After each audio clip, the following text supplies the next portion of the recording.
perform open surgical gloving, I start by taking the outer wrapper of my gloves and I open it, making sure I've chosen the proper size of gloves. I wear a size 7. I'll show you at the end of this video how to size yourself for surgical gloves. For open gloving, I go ahead and open the packet all the way. Open gloving is called that way because it means you don't have a gown on. It's for when you only need your hands to be sterile, but not any portion of your wrist or your arms. When I place these, I'll make sure that I have washed my hands and then I have my short fingernails, so less than 1/4 of an inch, and I've taken off any jewelry that I have on my hands. When it's time to go ahead and open these, I typically will reach down and open them from the bottom. And as I pull this open, I kind of push on the bottom a little bit with my middle finger so that it pops it up. Otherwise, they have the tendency to blow closed. If you have really a lot of fans in an area, you may need to turn them off so that they don't blow your gloves closed again. At this point, all of the inside white area that you see is sterile field. So if I needed other sterile things, I could potentially open them onto my gloves so that I could use it as a sterile field, for example, if I was doing an injection that needed to remain sterile. When I'm ready to go ahead and glove, then what I'm going to do is pick up the glove by the cuff. So because of the way the glove is folded, this is the inside of the glove, where the fingers, that's the outside.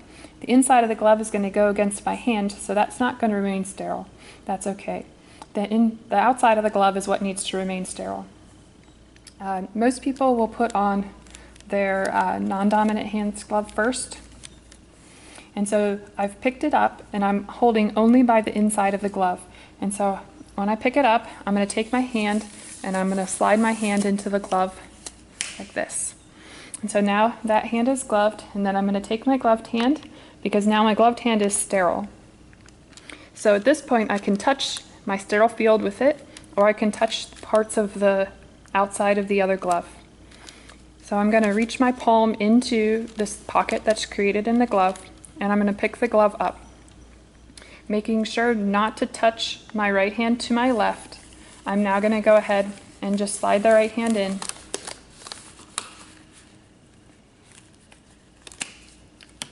To the glove. Be careful if you attempt to adjust the cuffs. What you'll find is that the cuffs tend to roll down your wrist. This is because your arm is thicker than your wrist is.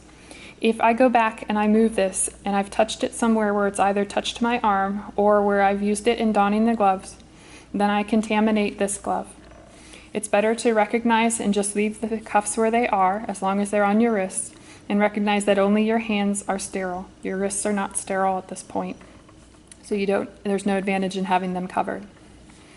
As far as fit for surgical gloves, what you will look for is more the distance across the hand and the fingers than it is, for example, length of the fingers or length of the hand. So often what you'll see if you turn your hand's palm up is you'll see a little bubble inside the palm, and that's normal, so I should have that. And you don't see much bagginess at all that's going on here. These fingers are just long enough for my fingers, so that's good. If you have shorter fingers than the gloves, you can take the extra glove and slide it down so that it gathers at the base of the fingers.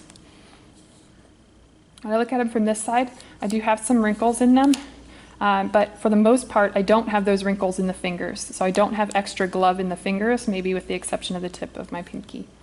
So I'm going to show you, again, this is the largest that they should look on me. If my hands are any smaller, I'd have to go down a size. When it's time to remove your sterile gloves, you want to do so in a way that doesn't contaminate you with whatever it is that you've been working on.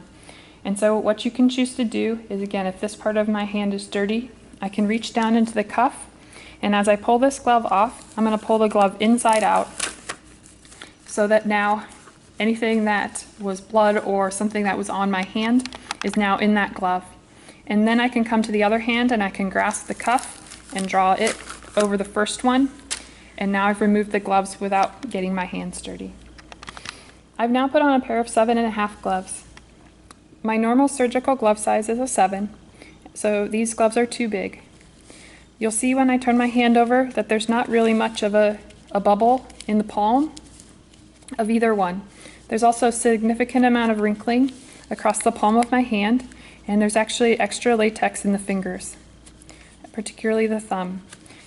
In other words, this glove would fit someone with a wider palm and wider fingers. When I turn my hands over to the back side, you see a lot of wrinkles. This creates a problem because if I'm using surgical clamps, for example, I can clamp my gloves accidentally into my surgical clamps. So these are going to be a size too large for me. I'm going to now put on a size 6.5 so you can see what gloves that are too small look like. This is a pair of 6.5 gloves. This is a half size smaller than what I usually wear. When you see palms up, there's quite a bit of tension across the palm, so I do have a lot of a wrinkle there. But I'm also feeling when I put my thumb out that it's really stretching against the latex. These, generally speaking, just feel like they're giving my hand a pretty tight hug. I'm also noticing, and this is unusual, but I'm noticing that the gloves don't come all the way down. They're not long enough in the fingers. So I feel like I have little webbed fingers.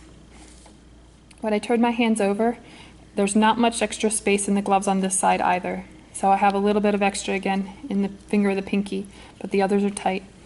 The fit in the fingers of these is okay in terms of tension, but the fingers are too short in this brand of gloves. I could potentially go to a 6.5 in a different glove and find that the fingers in that one were longer. However, how tight this is across the palm will create problems for me as a surgeon. The way that I know these gloves are too tight is if I leave them on, in about 10 minutes my hands go numb. That's a sure sign you need a bigger size. Generally speaking, students will pick gloves that are too large for them. The reason that they do so is they're not used to gloves that fit so close. So when you're doing your surgical gloves, you probably need a size smaller than you think you do, but if you keep them on for 20 minutes and your hands go numb, then you need to size up.